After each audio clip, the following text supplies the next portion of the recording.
오늘 말씀은 골로새서 3장 1절로 4절 말씀 되겠습니다. 골로새서 3장 1절로 4절 말씀 다 함께 합독합니다. 그러므로 너희가 그리스도와 함께 다시 살리심을 받았으면 위의 것을 찾으라. 거기는 그리스도께서 하나님 우편에 앉아 계시느니라. 위의 것을 생각하고 땅의 것을 생각하지 말라. 이는 너희가 죽었고 너희 생명이 그리스도와 함께 하나님 안에 감추어졌음이라. 우리 생명이신 그리스도께서 나타나실 그때 너희도 그와 함께 영광 중에 나타내리라. 아멘. 우리 그 뒤에 있는 말씀도 한번 보도록 하겠습니다. 9절, 12절부터 17절, 23절 나오는데요. 9절 합독합니다. 너희가 서로 거짓말을 하지 말라. 옛사람과 그 행위를 벗어버리고 새 사람을 입었으니 이는 자기를 창조하신 이의 형상을 따라 지식에까지 새롭게 하심을 입은 자니라. 12절로 17절 합독합니다. 그러므로 너희는 하나님이 택하사 거룩하고 사랑받는 자처럼 긍휼과 자비와 겸손과 온유와 오래 참음을 옷 입고 누가 누구에게 불만이 있거든 서로 용납하여 피차 용서하되 주께서 너희를 용서하신 것 같이 너희도 그리하고 이 모든 것 위에 사랑을 더하라. 이는 온전하게 매는 띠니라. 그리스도의 평강이 너희 마음을 주장하게 하라. 너희는 평강을 위하여 한 몸으로 부르심을 받았나니 너희는 또한 감사하는 자가 되라. 그리스도의 말씀이 너희 속에 풍성히 거하여 모든 지혜로 피차 가르치며 권면하고 시와 찬송과 신령한 노래를 부르며 감사하는 마음으로 하나님을 찬양하고 또 무엇을 하든지 말에나 일에나 다 주 예수의 이름으로 하고 그를 힘입어 하나님 아버지께 감사하라. 23절 합독합니다. 무슨 일을 하든지 마음을 다하여 주께 하듯 하고 사람에게 하듯 하지 말라. 아멘. 사랑하는 성도 여러분, 오늘은 2000년 전 예수님께서 우리 죄를 지시고 십자가에서 죽으시고 3일 만에 부활하신 날을 기념하는 부활절, 부활주일입니다. 지난주에도 말씀드렸지만 이 십자가는 그 은혜는 기독교의 고갱이와 같은 것입니다. 십자가에서 예수님께서 우리 죄를 지시고 속죄의 제물이 되어서 죽으심으로 우리가 받을 심판과 진노를 홀로 다 받으셨습니다. 그리하여서 우리가 참으로 예수 그리스도를 영접할 때, 진심으로 믿을 때 우리는 더 이상 아담으로부터 내려오는 그 죄로 멸망받지 않는다고 우리가 알고 있습니다.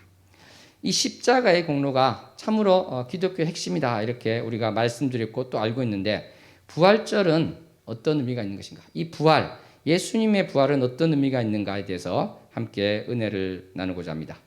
그에 들어가기 전에 우리는 지난주 내내 십자가의 은혜를 보면서 예수님의 고통도 함께 보았습니다. 예수님의 순환이 어떠하셨는가를 주일 설교에서 뿐만 아니라 고난주간 새벽 예배 때 계속 말씀을 드렸습니다. 오늘은 거기에 더해서 하나를 더 말씀드리도록 하겠습니다. 그것은 바로 지옥 강하에 관련한 말씀입니다.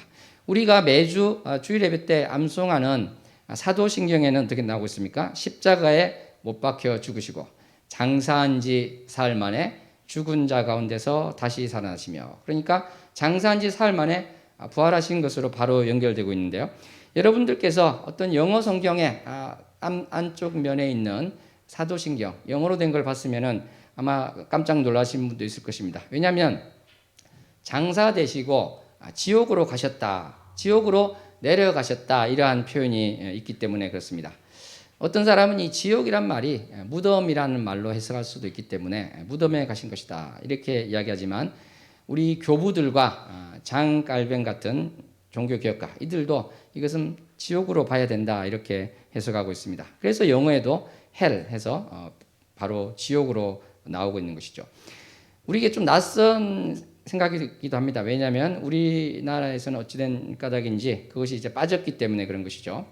그래서 지옥으로 내려간다. 그래서 지옥으로 하강한다. 지옥으로 강한 데서 지옥 강하다 이렇게 이야기하고 있습니다.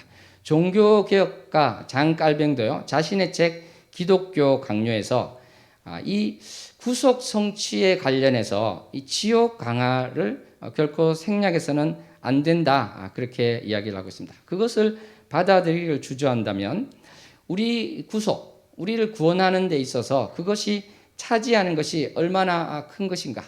그것을 생략하는 것이 되고 바로 그리스도의 죽음의 유익을 손상시키는 게 된다. 이렇게 칼빈은 이야기하고 있습니다.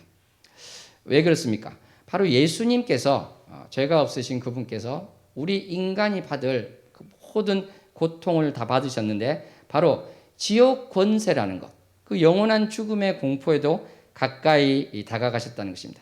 그래서 그 형벌을 견디고 고통받는 것까지 이렇게 하셨다는 것이죠. 물론 칼빈도 이야기했듯이요. 한 가지 예외는 있습니다. 그것은 바로 사도행전 2장 24절 말씀에 있는 것처럼 사망에 매여 있을 수는 없으신 것이었죠. 그래서 또 부활도 있는 것인데 그런 것을 제외하고는 똑같이 그렇게 되셨다. 그래서 예수 그리스도께서 지옥으로 내려가셨다. 이것이 사실은 놀라운 일이 아니게 된다는 것입니다. 왜냐하면 육체로만 형벌을 받으신 것이 아니라 인간이 겪을 수 있는 모든 고통을 그대로 정죄받고 버림받는 그 고통을 그대로 짊어지셨기 때문에 그러한 것입니다. 이처럼 그 모든 고통을 지신 주님께서는 바로 우리의 죄 문제에 대해서 어떻게 하셨습니까? 바로 우리의 죄 문제를 완전하게 해결하신 것입니다. 우리 믿는 이들로부터 죄가 주장하는 것을 없애고 죄를 제거하였던 것입니다. 그래서 우리는 옆 사람과 함께 고백했으면 좋겠습니다. 우리는 죄에 대해서 죽었습니다. 당신은 죄에 대해서 죽었습니다. 사랑하는 성도 여러분, 그런데 우리 인간은 참으로 연약한 존재입니다. 여러 면에서 연약하지만은요, 금방 믿었다가도 의심이 들기도 하고 회의가 들기도 하는 것이 바로 우리의 모습입니다. 그래서 예수님께서는 사망에 매여 있으실 수 없기 때문에 당연히 이제 부활을 하시지만은 만약에 부활을 하지 않으셨다면 어떤 일이 벌어졌을 것 같습니까? 의심이 이제 우리 인간 속에 들어오고 있는 것입니다. 예수님께서 우리의 죄를 지시고 죽으셔서 우리 죄 문제가 해결됐다는데 그것이 진짠가? 예수님께서 부활을 안 하셨으니까 예수님은 그냥 사람이 아닌가 이렇게 생각을 할 수 있다는 것이죠. 주님께서 마지막 때 부활하실 수도 있었지만 3일 만에 부활하셨습니다. 그럼으로써 그러한 우리가 걱정, 그러한 의심이 생길 여지를 안 주신 것이죠. 그런데 그럼에도 불구하고 우리는 계속해서 어떤 의심이 들게 됩니다. 성경 말씀이 진짜일까? 그런데 나는 왜 이렇게 했을까? 이런 식으로 계속 의심을 하게 되고 회의를 품는 일들이 생기게 됩니다. 왜 기도해도 응답이 없을까? 등등 여러 가지가 나오게 되겠죠. 그런데 실제로 2000년 전에는 어땠을까요? 그때는 더 심했다 이렇게 볼 수 있을 것입니다. 그러니까 2000년 전에 예를 들어서 초대교회 때를 본다면요.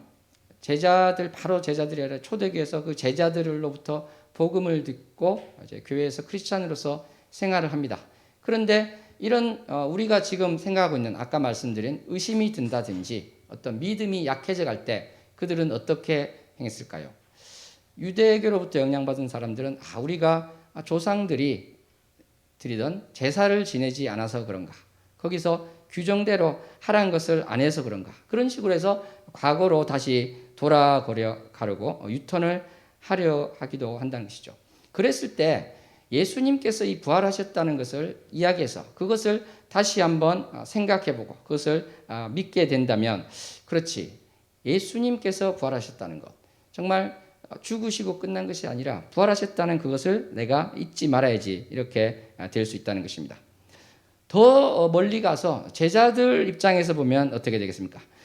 예수님의 제자들은 여러 가지 예수님이 하신 말씀을 들었고 그 이적도 보았습니다. 죽은 사람을 살리시는 것도 다 보고 경험하였습니다.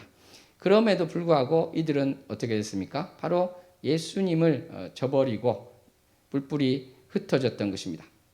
이들이 정말 예수님께서 말씀하신 대로 3일 만에 살아나리라는 그 말씀을 정말로 믿었다면 부활하시는 그날 바로 무덤가에 새벽부터 모두가 모여서 그것을 기다리고 있었을 것입니다. 그렇지만 이들 마음은 그 정도가 되지는 못한 것 같습니다. 그래서 이들에게, 특별히 제자들에게 부활하신 예수님이 나타났을 때 어떤 일이 또 벌어졌습니까? 도마는 내가 손가락으로 옆구리에 그리고 손바닥에 구멍난 것을 넣어보고 확인하지 않고는 못 믿겠다, 이러한 말을 하게 이른 것입니다. 사랑하는 성도 여러분, 이렇게 우리 크리스찬의 그 역사를 보면은 사실은 주님께서 약속하시고 그대로 다 이루어 주셨음에도 불구하고 그것을 믿지 못하는 그러한 부분들이 있었다는 것을 알 수 있습니다. 사랑하는 성도 여러분, 그래서 우리가 예수님께서 한참 후에 부활하실 수도 있었지만 3일 만에 이렇게 부활하신 것은 어떻게 보면 이 믿음 없는 우리를 생각하신 것이다, 이렇게 볼 수도 있을 것입니다. 물론 그 말씀의 약속대로 또 그 시기를 정하신 것이기도 하시죠. 사랑하는 성도 여러분, 그래서 우리가 이 부활을 볼 때는 예수님께서 죽으시고 살아나셨다, 이것 자체가 참으로 기쁜 날입니다. 그래서 우리는 옛사람에게 예수 부활하셨습니다 하고 크게 웃으면서 인사하지 않습니까? 한번 해볼까요? 예수님께서 부활하셨습니다. 예수님께서 부활하셨습니다. 이것은 사실은 2000년 전 이 제자들의 입장에서 보면 그것이 정말 이루 말할 수 없는 기쁨이 되겠죠. 왜냐하면 3일 후에 살아나신다고 하신 것이 실제로 이루어졌기 때문에 그런 것입니다. 근데 우리의 구속, 우리가 구원받는 것과 관련해서 생각하면 이 부활이라는 것은 단순히 예수님께서 살아나셨다, 이러한 의미와는 조금 다른 의미가 될 수 있을 것입니다. 좀 더 적극적인 의미가 될 수 있을 것이고요. 또 실제로 나의 믿음과 관련해서 제자들하고는 또 다른 차원이 있을 것이다, 이렇게 생각할 수 있을 것입니다. 어떠한 말씀을 하는가 하면요, 이 부활과 십자가의 은혜는 동전의 양면처럼 완전히 붙어 있습니다. 그럼에도 불구하고 우리가 생각할 때 어느 정도 좀 나눠서 생각할 수는 있겠죠. 그런데 예를 들어서 로마서 4장 25절을 보면 우리가 생각할 바를 주고 있습니다. 다 함께 로마서 4장 25절을 합독하겠습니다. 예수는 우리가 범죄한 것 때문에 내줌이 되고 또한 우리를 의롭다 하시기 위하여 살아나셨느니라. 아멘. 그러니까 이 말씀을 볼 때 우리는 무엇을 생각해야 될까요? 이거를 이렇게 볼 수도 있습니다. 병행구절이라서 우리는 우리의 죄 문제가 있어서 우리를 의롭게 하시기 위해서 예수 그리스도께서 죽고 부활하셨다, 이렇게 전체적으로 볼 수도 있습니다. 다시 한번요. 우리의 죄 문제가 있어서 우리를 의롭게 하시기 위해서 죽고 부활하셨다, 이렇게 볼 수도 있습니다. 왜냐하면 성경에서 그런 표현이 많이 나오기 때문에 그런 것이죠. 그런데 그렇게 보지 않고 이 성경에 있는 것대로 잘라서 읽으면 예수는 우리가 범죄한 것 때문에 내줌이 되고, 그러니까 우리가 죄를 지었기 때문에 그것 때문에 내주었다는 것입니다. 그러니까 죄를 지시고 순환을 받으셨다는 것이죠. 죽으셨다는 그 이야기를 하고 있는 것입니다. 그리고 그 다음에 나오는 것이 무엇입니까? 우리를 의롭다 하시기 위해서 살아나셨다. 원래 이 원어로는 때문에나 위하여나 디아라는 헬라어로 같은 것이지만 이렇게 해석을 해서 우리 성경은 실었습니다. 저도 맞는 것 같고요. 우리를 의롭다고 하시기 위하여 살아나셨다. 그러면 우리가 의로움을 얻는 것은 부활하셨기 때문에 그러한 것인가, 이렇게 생각이 될 수 있을 것입니다. 그래서 이 부분에 대해서 우리가 한번 나눠보도록 하겠습니다. 사랑하는 성도 여러분, 사실은 십자가에서 예수님께서 죽으심으로 말미암아 우리 죄의 문제는 해결이 되었습니다. 그러니까 우리가 더 이상 죄의 노예가 되지 않고 죄가 제거가 되었다, 이렇게 이야기를 할 수 있습니다. 그리고 부활과 관련해서 이야기된 것은 의가 새롭게 되었다, 그리고 회복되었다, 이렇게 이야기할 수 있는 것입니다. 왜 이렇게 설명이 되냐면 예수님께서 만약에 부활하지 않으시고 죽은 채로 계속 계신다면 죽음의 권세에 이제 굴복하신 게 되는 것이죠. 그러면 죽음에 굴복하신 분이 어떻게 우리를 죽음으로써 어떻게 우리를 죽음에서 해방시킬 수 있는가? 싸움에서 졌는데 어떻게 우리에게 승리를 주실 수 있는가? 이러한 차원의 이야기가 된다는 것입니다. 그러므로 부활은 십자가의 은혜와 같으면서도 약간 다르게 느껴지는 것이 있고, 사실은 그러한 측면에서 십자가에서 정말 나의 죄 문제가 해결되었나 의심하는 사람들에게 확증을 주는 것이다, 이렇게 생각할 수 있을 것입니다. 왜냐하면 말씀드린 것처럼 부활하지 않으셨으면 그러면 죽음에서 진 것인가? 그것이 만약에 늦춰졌다고 생각하면 그렇게 되겠죠. 그러한 차원에서 바로 부활은 우리 신자들에게 믿음을 확실하게 하는 확증과도 같은 것이다, 이렇게 우리는 고백할 수 있을 것입니다. 우리 한번 옆 사람과 함께 고백하면 좋겠습니다. 예수님이 부활하셔서 우리 믿음이 확실해졌습니다. 예수님이 부활하셔서 우리 믿음이 확실해졌습니다. 아멘. 그렇습니다. 우리는 이 부활과 관련해서 참으로 부활하셨기 때문에 그것이 바로 십자가의 은혜가 가짜도 아니었고 지어낸 것도 아니었고 효력이 없는 것이 아니라는 것을 확증하는 것이 되는 것입니다. 그런데 그럴 수는 없겠지만 이 부활이 십자가의 은혜와 떨어져서 생각된다면 그것도 사실은 큰 문제가 될 수 있습니다. 그러므로 우리는 십자가의 은혜를 항상 생각하고 어떻게 보면 이것이 가장 주가 될 수 있는 것이죠. 그런데 그것이 바로 우리 주님께서 부활하심으로 말미암아 확증함을 우리에게 주고 아까 말씀드린 것처럼 새 생명 가운데 행할 수 있도록 하신 것이다, 이렇게 우리는 고백할 수 있을 것입니다. 바로 로마서 6장 4절에 나온 그 말씀과 같이 우리는 고백을 할 수 있게 되는 것입니다. 그러면 우리는 십자가에서의 죽으심과 또 부활하심과 나를 생각해 볼 때 우리는 십자가에서 옛사람이 죽었습니다. 그리고 예수님이 부활하실 때 우리도 같이 새 생명 가운데 태어났습니다, 이렇게 고백할 수 있을 것입니다. 한번 고백해 볼까요? 우리는 십자가에서 죽었습니다. 우리는 십자가에서 죽었습니다. 우리는 새 생명 가운데 행하고 있습니다. 우리는 새 생명 가운데 행하고 있습니다. 그래서 우리는 오늘 본문 말씀 골로새서와 관련된 말씀을 좀 나누기 원합니다. 우리가 십자가에서 정말 죽었다. 내 옛사람이 다 죽은 것인데요. 나의 옛사람이 죽고 지금 부활신앙으로 우리가 산다고 할 때 이것이 어떠한 것을 의미하는 것인가? 어떻게 우리는 살아야 되는가? 여기에 대해서 한번 살펴보기를 원합니다. 우리가 이제 골로새서를 보면요, 거기에서는 여러 가지 이 교회의 문제와 관련한 내용이 나오고 있습니다. 그런데 한마디로 말하면 육신의 생각과 땅의 것이 있는 것이 바로 이 골로새 교회의 문제였습니다. 그래서 여기에 대비되는 것으로서 이야기할 때 위의 것, 머리에 대해서 이야기하고 있는데요. 이 머리는 특별히 예수님께서 교회에 어떤 게 되십니까? 교회의 머리가 되지 않으십니까? 교회의 머리가 되시는 것이 있습니다. 그러니까 이 땅의 것을 생각하지 않고 위의 것, 우리 주님을 생각해야 되는 것이 있고, 또 초등학문, 철학이라는 것이 있습니다. 그러니까 그 당시에 여러 가지 것으로서 엉뚱한 생각을 할 수 있는 그 과정 중에서 이 골로새서 1장 9절 등에 보면은 지혜가 나오고요. 3장 10절에 지식과 아는 것이 이렇게 쭉 나오고 있습니다. 그러니까 이 머리라는 것이 예수 그리스도의 머리인데요. 이 땅의 것과 하늘의 것과 비교해서 참으로 우리가 이 세상 가운데 끌려가는 것이 아니라 참으로 주님께서 주신 지식과 주님께서 주신 지혜로 말미암아서 살아가야 되겠다, 이렇게 우리가 고백하고 또 그렇게 되어야 될 것입니다. 그 구체적인 모습이 바로 우리가 함께 봉독했던 오늘 본문 말씀이 되겠습니다.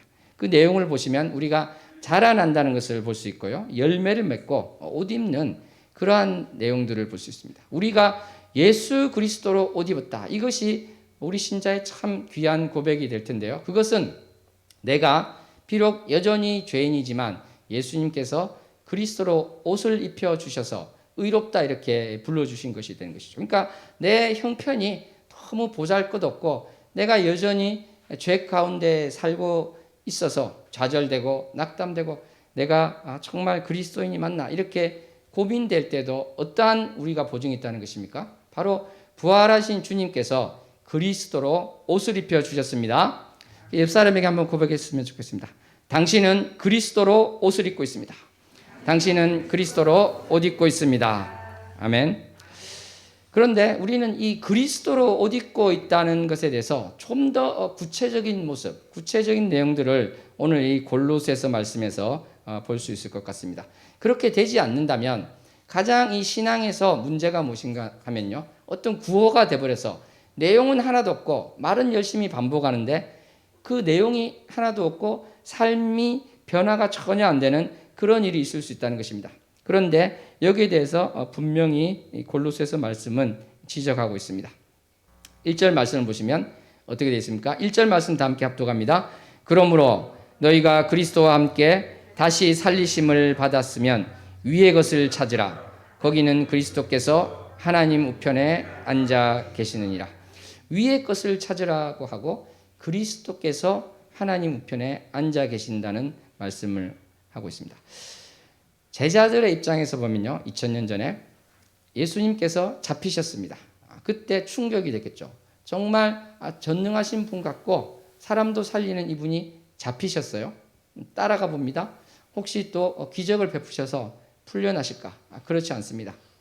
십자가를 지고 가는데요, 결국은 죽으셔서 무덤에 들어가는 것까지 보게 되는 것입니다. 이랬을 때 이 제자들은 예수님께서 죽고 3일 만에 다시 부활하신다는 그 말씀을 기억하는 것이 아니라 우리 랍비도, 우리 주님도 이렇게 우리와 같이 죽으시고 다 끝나는구나, 이렇게 생각을 했다는 것입니다. 그런데 부활하심을 통해서 정말 주님께서 하신 말이 진짜구나, 이것을 경험하게 된다는 것이죠. 그리고 주님께서는 어떻게 했습니까? 너희가 나를 이제 보지 못할 것이라고 말씀하셨는데 실제로 부활하신 후 40일 후에 승천하셨습니다. 하늘로 올라가는 것을 직접 보게 되었습니다. 그러니까 예수님께서 말씀하신 그대로 너희가 나를 더 이상 보지 못한다고 한 것이 또 실현되었구나, 이것을 알 수 있습니다. 그런데 예수님께서 또 말씀을 하셨죠. 너희가 예루살렘에 머물러 있을 때 성령님이 오는 것을 알 것이다 그랬습니다. 그것을 제자들은 여러 번 경험했기 때문에 그것을 이제 믿게 되는 것이죠. 예수님께서 하늘로 가셨으니까 우리도 흩어져 가자, 우리는 이제 부하처럼 되었다, 이렇게 한 것이 아니라 바로 부활의 약속을 지키신 주님, 너희를 떠나리라는 그것을 또 지키신 주님께서 성령을 보내주실 것을 또 믿고 모여서 기도하였던 것입니다. 그리고 또 어떤 것이 되겠습니까? 바로 예수님께서 너희를 위해서 내가 집을 예비하러 간다고 하는데요, 거처를 예비하러 간다고 하셨는데 그것을 또 믿게 되는 것입니다. 예수님께서 하나님 우편에 계신 것을 정말 우리는 믿게 되는 것입니다. 제자들이 믿고 우리들도 어떻습니까? 우리가 물론 어떤 환상 가운데 하늘나라 가본 사람도 있지만 그렇지 못한 우리들로서도 예수님께서 말씀하신 모든 것들이 정확하게 이루어진 것을 보고 바로 우리가 마지막 때에 부활하고 또 우리가 부활 전에도 주님 곁에 있고 또 예수님께서는 하나님 아버지 우편에 계시다, 이것을 믿을 수가 있게 되는 것입니다. 그랬을 때 다시 오늘 본문 말씀 보시면 바로 그리스도께서 하나님 우편에 앉아 계시다는 것을 이야기하면서 위의 것을 찾으라, 이렇게 이야기를 하고 있는 것입니다. 땅의 것을 바라보지 말라는 것입니다. 바로 나오죠. 2절에. 2절 압도갑니다. 위의 것을 생각하고 땅의 것을 생각하지 말라. 그렇습니다. 우리 그리스도인의 자세는 여러 가지가 있겠지만 땅의 것을 생각하지 않고 위의 것을 생각하는 거라고 할 수 있을 것입니다. 그랬을 때 우리는 땅의 것을 생각하고 산다는 것은 바로 믿지 않는 사람들과 전혀 차이가 없는 그러한 삶을 사는 것이 될 것입니다. 기독교에 교단이 많죠. 교단도 많고 기독교의 이 신앙을 해석하는 것도 여러 가지가 있습니다. 그 중에 이제 율법주의는 제가 말씀을 많이 들은 것 같고요. 그 정반대가 뭐라고 그랬습니까? 방종주의입니다. 방종주의. 율법 폐기론, 도덕률 폐기론, 뭐 여러 가지로 해석할 수 있지만 방종주의가 가장 적합할 것 같은데, 이 방종주의자들은 어떤 식으로 주장하는가? 어떤 목회자가 미국에 있는 분이 책을 썼는데 이 방종주의자들이 주장이 너무 심각해서 책을 쓴 것입니다. 그 내용 중에 이제 이런 것이 나오죠. 어떤 식으로 이야기하냐면 믿는 자는, 즉 크리스찬이죠, 철저히 그리스도를 떠나 불신의 상태에 이를 수 있다. 철저히 그리스도를 떠나 불신의 상태에 이를 수 있다. 누가요? 크리스찬이. 그러니까 이런 주장을 방종주의자들은 이러한 사람도 여전히 크리스찬이라고 생각하는 것입니다. 또 뭐라고 하냐면 참된 그리스도인이 하나님을 사랑하게 된다고 보장하는 것은 아무것도 없다. 그리고 죄에서 회개는 복음의 메시지의 본질적인 것이 아니다. 어떤 의미에서도 회개는 구원의 믿음과 무관하다. 회개가 이제 필요 없다는 이야기까지 하고 있습니다. 그리고 또 어떤 이야기를 하느냐? 그리스도인들은 평생 세속적인 상태에 빠질 수 있다. 세속적인 그리스도인들의 전체 범주는 계속해서 구원을 얻지 못한 사람들처럼 사는 거듭난 사람들로 교회 안에 존재한다. 그러니까 무슨 이야기를 하냐면 전혀 그리스도인처럼 살지 않고 똑같이 사는데 그러한 것에 대해서 전혀 심각하지 않다, 이렇게 이야기를 하고 있는 것입니다. 저는 물론 상대적인 것은 있다고 생각하죠. 왜냐하면 어떤 사람이 워낙에 문제가 좀 있어서 예수 그리스도를 믿고 삶이 너무 많이 바뀌었어요. 바뀌었는데 제3자 입장에서 보면 평균도 안 될 수는 있겠죠. 그렇지만 그 사람은 아는 것입니다. 그렇지 않습니까? 내가 과거와 지금이 다르다는 것을 알고 있는 것입니다. 그런데 아까 말씀드린 방종주의자들의 주장은 뭐냐면 삶이 하나도 바뀌지 않아도 예수님만 믿으면 된다, 이렇게 이야기를 하는 것입니다. 이거는 말이 앞뒤가 맞지 않는 게 됩니다. 왜냐하면 예수님을 믿으면 삶이 바뀌지 않을 수 없기 때문에 그런 것입니다. 조금이라도, 정말 조금이라도 바뀌지 않을 수가 없는 것입니다. 그런데 그것을 부정하는 순간 그것은 사실은 기독교가 아니게 되는 것이죠. 사랑하는 성도 여러분, 우리가 오늘 본문 말씀에서 본 것은 어떠한 내용들이 나오고 있습니까? 너희가 그리스도인들이면 어떻게 살아갈 거겠습니까? 12절 보시면 긍휼과 자비와 겸손과 온유와 오래 참음을 옷 입어라 이야기하고 있습니다. 그러니까 그리스도로 옷 입었다고 아까 말씀드렸는데 나는 그리스도로 옷 입었으니까 내 삶은 아무렇게나 돼도 상관없어요. 이렇게 하지 말라는 것입니다. 긍휼과 자비와 겸손과 온유와 오래 참음으로 옷 입어야 되는데 이것이 나의 삶과 전혀 상관이 없고 여기에 대해서 실제로 행하지는 못하더라도 찔리는 마음이라도 있어야 되는 것인데요. 찔리는 마음도 없고 그랬을 때는 그분은 스스로 믿음이 있다고 하지만 사실은 가짜 믿음일 수가 있다는 것이죠. 13절에도 보시면 용납하고 용서하고 또 사랑을 더하라고 이야기를 하고 있습니다. 이것은 사랑하는 성도 여러분, 우리가 어떠한 율법을 더하기 위한 내용이 아니라 정말 우리가 믿는다면 삶 속에서 이러한 것이 드러나야 된다는 것입니다. 사랑하는 성도 여러분, 사실 그리스도인들에게 요구되는 것이 하나님을 사랑하고 이웃을 사랑하라고 했는데요. 만약 이것이 지켜지지 않으면 어떤 것이 되겠습니까? 결국은 하나님에게 등을 돌리고 이웃과는 섭섭함이 계속되고 다툼이 계속되는 그러한 삶이 되겠죠. 그렇지 않겠습니까? 그러니까 우리는 참으로 위의 것을 생각하고 산다면 다툼을 하더라도 반대의 다툼을 하게 됩니다. 근데 땅의 것을 생각하고 하는 다툼은 전혀 다른 것이 되겠죠. 예를 들어서 어떤 담임 목사님이 내가 모든 걸 내려놓고 선교지로 가려고 합니다. 그랬을 때 이 장로님들이 반대해서 싸우는 것은 아름다운 다툼이라고 저는 생각이 됩니다. 그런데 거꾸로 장로님들이 담임 목사님에게 선교지로 가세요. 그리고 담임 목사는 못 가겠습니다. 이렇게 싸우면 아름답지 않겠죠. 그리고 교회에서 무거운 물건을 드는데 제가 들겠습니다. 이렇게 싸우는 다툼과 당신이 드세요. 왜 내가 들어야 돼요? 이렇게 싸우는 것은 전혀 다르지 않습니까? 서로 청소하겠다고 싸우는 거랑 당신이 청소하세요. 이렇게 싸우는 것이 어떻게 같게 되겠습니까? 이것이 바로 땅의 것을 생각하는 것과 하늘의 것을 생각하는 사람들의 차이가 될 수 있을 것이라 생각합니다. 사랑하는 성도 여러분, 말씀드린 것처럼 중요한 것은 내가 어떻게 바뀌고 있는가, 내가 나를 돌아봤을 때 내가 변화가 있는 것인가, 그것을 우리는 보아야 될 것입니다. 물론 이것이 바로 이렇게 눈에 띄지 않을 수 있지만 참 상당한 기간을 두고 봤을 때 하나님, 제가 참으로 여전히 부족하지만 제가 조금이라도 바뀌고 있습니다. 이렇게 고백이 될 때 이 사람은 믿음이 있는 사람이다. 이렇게 우리는 말할 수 있을 것입니다. 절대치로 우리는 볼 수는 없을 것 같습니다. 왜냐하면 어떤 범죄자가 있어서요, 참으로 수많은 범죄를 저지른 사람이 크리스찬이 되어서 정말 거기서 어마어마한 변화가 있었는데요. 그 사람과 또는 원래 굉장히 윤리적이고 도덕적인 사람이 하나님을 만났는데 하나도 바뀌지가 않았어요. 근데 겉으로 볼 때는 앞에 사람보다 뒤에 사람이 더 훌륭하게 볼 수 있습니다. 더 윤리적이고 도덕적으로 볼 수 있습니다. 하지만 하나님 입장에서 과연 그러한가 우리는 생각을 해봐야 될 것입니다. 너가 믿지 않았을 때 이렇게 살았는데 믿고 나서 어떻게 살고 있느냐. 왜 제가 이 말씀을 드리냐면 성령님께서 그 마음을 주시면 아무리 자기가 도덕적이고 윤리적인 사람도 그만큼 더 앞으로 나갈 수 있는, 더 하늘의 것을 생각하고 주님이 기뻐하시는 것을 하기 위한 것을 분명히 하나님은 이야기를 하십니다.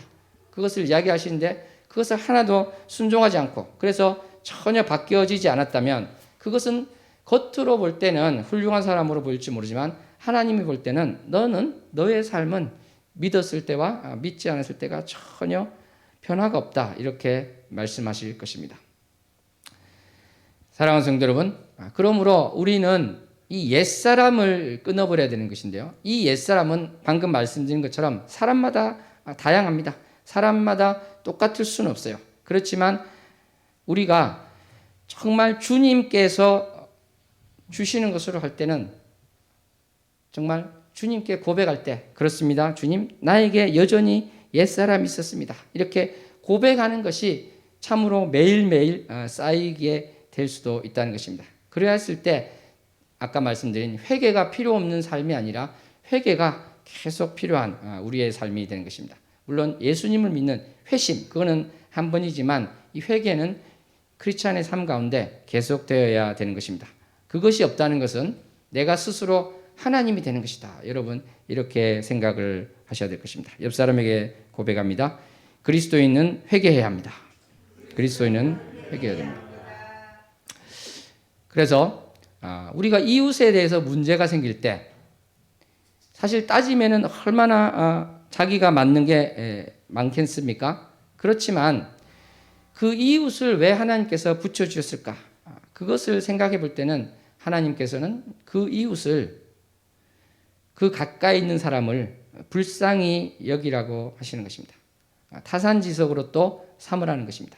그 사람을 마음으로, 입으로 판단하고 비난하는 게 목적이 아니라 그 사람을 보고 나는 어떠한가 스스로를 돌아볼 수 있는 것, 또 그 사람을 불쌍히 여기는 긍휼의 마음을 하라고 하신 것입니다. 물론 아주 예외적으로 떠나야 될 때도 있겠죠. 예를 들어서 신천지에 들어가 있는데, 이단 신천지에 들어가 있는데 그 사람들을 계속 불쌍히 여기고 긍휼히 여기면서 신천지에 계속 다닐 필요는 없을 것입니다.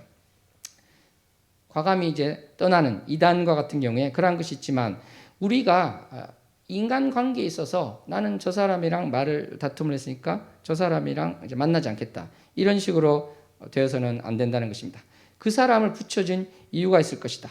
그 사람을 긍휼히 여기고 내가 아직도 땅의 것으로 저 사람을 바라보고 있는가, 아니면 하늘을 지금 생각하면서 보고 있는가, 그러한 것을 우리가 생각하고 참으로 주님이 원하는 거듭난 자로서의 삶을 살아야 될 것입니다.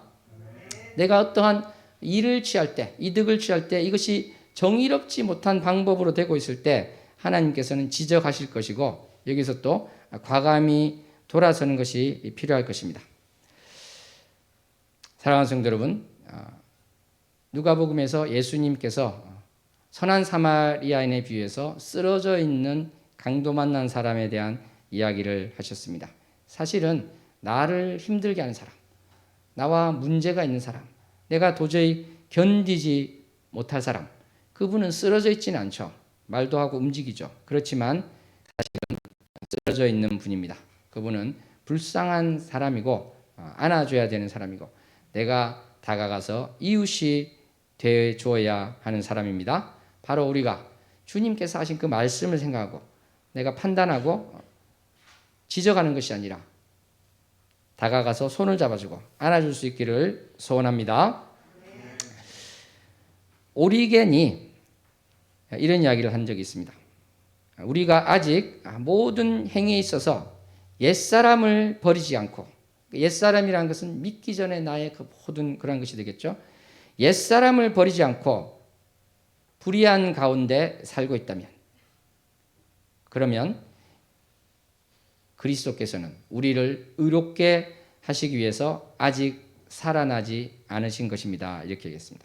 아까 말씀드린 것처럼 다시 살아나신 것, 부활하신 것은 바로 우리를 의롭게 하기 위한 것이라고 했는데, 우리가 옛사람을 버리지 않고 불의한 가운데 있으면 나에게는 예수님은 부활하지 않으신 것이라는 것입니다. 그리고 내가 옛사람을 버리지 않고 불의한 가운데 있다면 예수님은 나의 죄를 위해서 희생제물이 아직 되지 않으신 것입니다. 이렇게 이야기하고 있습니다. 사랑하는 성도 여러분, 예수님께서는 모두를 위해서 죄를 지시고 죽으시고 부활하셨는데, 그것이 나에게 아무런 영향을 주지 않는다면 예수님의 죽음은 나와는 상관이 없는 것입니다. 예수님의 부활은 나와는 상관이 없는 것입니다. 그러므로 주님, 내가 이 부활을 기뻐하는 것이 어떤 역사적으로 나오는, 성경에 나오는 그 예수님이 다시 살아나는 것을 그냥 기뻐하는 그러한 것이 아니라, 새로운 피조물이 된 내가 주님 안에서 옛 사람을 버리고 새 생명 가운데 새로운 피조물로 살겠습니다, 고백하는 점이라는 것을 우리가 다시 한번 기억하였으면 좋겠습니다. 그리하여서 우리가 이 부활절을 기뻐하는 것이 바로 주님께서 나를 위해서 죄 문제를 해결해 주시고 부활하심으로, 이것이 참으로 주님께서 약속하신 그대로 주님께서 이루어 주시는 것입니다. 그것을 고백하면서 우리가 정말 마지막 때 부활하여서 영성체를 입는 그것을 또 기대할 수 있고요. 또 그 전에도 우리가 이 땅의 삶을 마칠 때 바로 주님 곁에 설 수 있음을 고백할 수 있기를 소원합니다. 말씀을 맺겠습니다. 예수님께서는 지옥 강화까지 하시면서 우리 대신에 고통을 당하셨으나 사망에 매여 있을 수 없는 예수님께서 3일 만에 부활하셨습니다. 3일 만에 부활은 어쩌면 슬퍼하는 우리를 위한 배려, 못 믿는 우리를 위한 배려이실 수도 있었습니다. 안 그랬으면 정말 우리는 의심하면서 살았고 기쁨이 없이 살았을 것입니다. 우리 신자는 예수님과 함께 십자가에 못 박힌 자로서 죄가 제거되고 옛사람은 이미 죽은 자입니다. 아멘. 우리는 또한 예수님께서 부활하신 것 같이 부활의 소망을 가지고 살 뿐만 아니라 예수님의 부활로 확증된 것처럼 의가 새롭게 되고 회복되어서 새로운 피조물로서의 삶을 살 신분이 되었습니다. 새 생명 얻은 자로서 옛사람의 습관을 따라가지 않고 내주하시는 성령님의 인도하심 가운데 주님의 것으로 충만하여서 겸손과 온유와 오래 참음으로 상대방을 용납하고 용서하며 사랑하여서 과거의 내가 아니라 새 생명으로 거듭난 자로 살기 소원합니다. 내가 이제는 과거의 나로부터 멀어져 가고 있음을 증거할 수 있는 저와 여러분 되기를 소원합니다. 기도하시겠습니다. 하나님 아버지, 감사합니다. 오늘 부활주일을 맞이하여서 하나님 아버지께서 예수 그리스도를 다시 일으키셨습니다. 예수님께서 죽음에서 일어나셔서 부활하시고 그 고통 가운데서 우리의 죄를 지시고 우리 대신에 죄를 지셨음을 다시 한번 확증하여 주셨습니다. 주님의 언약의 말씀이 모든 것이 이루어지고 있음을 고백하게 하여 주시고, 참으로 주님께서 우리의 처소를 예배하러 간다고 하셨사온데 하늘에 있는 주님께서 예배하신 처소를 기억하는 자 되게 하여 주셔서 땅의 것을 생각하지 않고 하늘의 것을 생각하는 우리 모두가 되게 하여 주시옵소서. 내가 참으로 땅에 매여서 살지 않는 자 되게 하시고 하나님의 것으로 사는 자 되게 하여 주시옵소서. 예수님 이름으로 기도하옵나이다. 아멘.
제가 짧게 한 10몇 초만 말씀드리겠습니다. 이 새롭게 하소서가 스페인 찬양인데요. 제가 원어를 보니까 새롭게 하소서 주님, 상한 나의 마음을, 이 부분이 어떻게 되어 있냐면 새롭게 하소서 주님, 과거처럼 살고 싶지 않습니다. 이렇게 고백하고 있습니다. 우리 주여 세 번 부르고 기도할 때, 주님 내가 이제 과거의 옛사람처럼 살고 싶지 않습니다. 새로운 피조물로서 살게 하여 주시옵소서. 주여 세 번 부르고 기도합니다. 주여, 주여,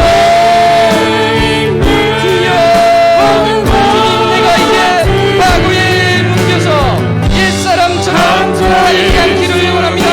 새롭게 살기를 원합니다. 주님 불쌍히 여겨주시옵소서. 내가 믿고 옛사람이 남아서 불쌍히 여겨주시고 아버지 악한 자의 손에서 확실하게 벗어나는 자가 되게 해주시고 속지 않는 자가 되게 해주시고 아버지 주여, 아버지 옛사람으로부터 돌아서는 자 되게 해주시고 주님만을 바라보고 나가는 자 아버지 주여 하나님 말씀에서 아버지 주여 라샤마라야라바 오 주여 주님 말씀 가운데 구하기를 원합니다. 야라사야라바야라바 아버지 주여 야사야라바 아버지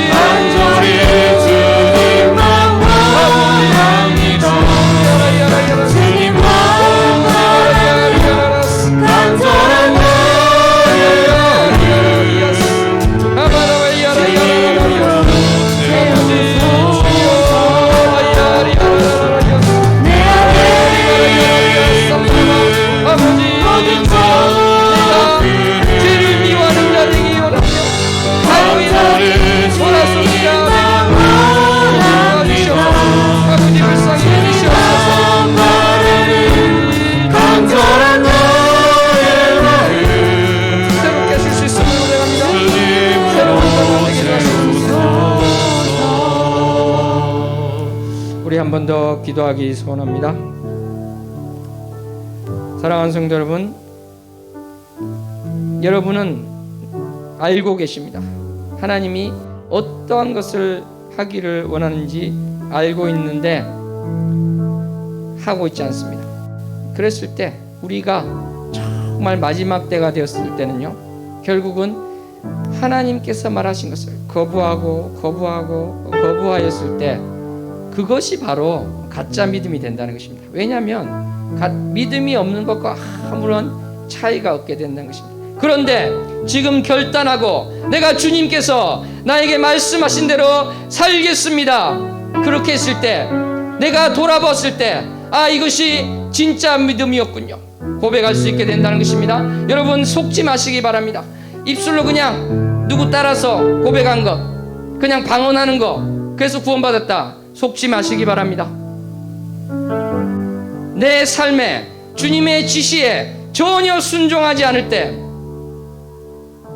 겉으로 보기에는 방언도 하고 교회 생활도 하고 사람에게 좋은 소리 들어도 생명이 없는 삶일 수 있는 것입니다. 내 처지가 어떠할지라도 주님께서 말씀하신 것을 생명으로 알아서 내가 나의 죄를 미워하고 돌아서겠습니다. 고백할 수 있기 소원합니다. 주여 세 번 부르고 기도합니다.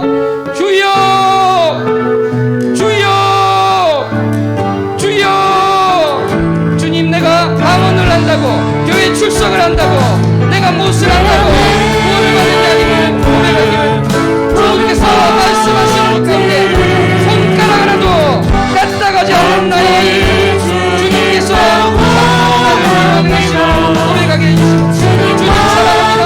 주님께서 말씀하신 대로 성경을 해주시고 기도하게 해주시고 사랑하게 해주시고 판단을 준비하게 해주시고 나의 생각을 내려놓게 해주시고 오직 하나님의 말씀을 완성하게 해주시고 주님이 주시는 마음으로 부끄러움 가운데 쓰러져 있는 이웃을 바라보게 해주시옵소서. 쓰러져 있는 나의 상대방을 바라보게 해주시고 아버지 나를 용서하여 주셨는데 이렇게 죄 많은 자를 용서해 주셨는데 용서해 고백하는 자 되게 해주시고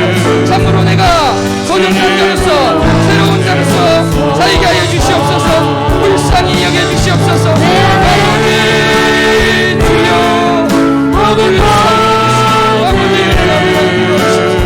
아버지 내게 합니다. 성령님 찾아오셔. 성령님 나를 예수 그리스도의 인도하여 주시옵소서. 주님 내가 주의 말씀 가운데 순종하며 나갈 때 나를 불쌍히 여겨주셔서 하나님 아버지를 알게 해주시고 예수 그리스도를 알게 해주시고 주님의 성령 인도하심 받게 해주시고 앞으로 거듭납니다. 새로운 역사하게 해주시고 사이야라바야라바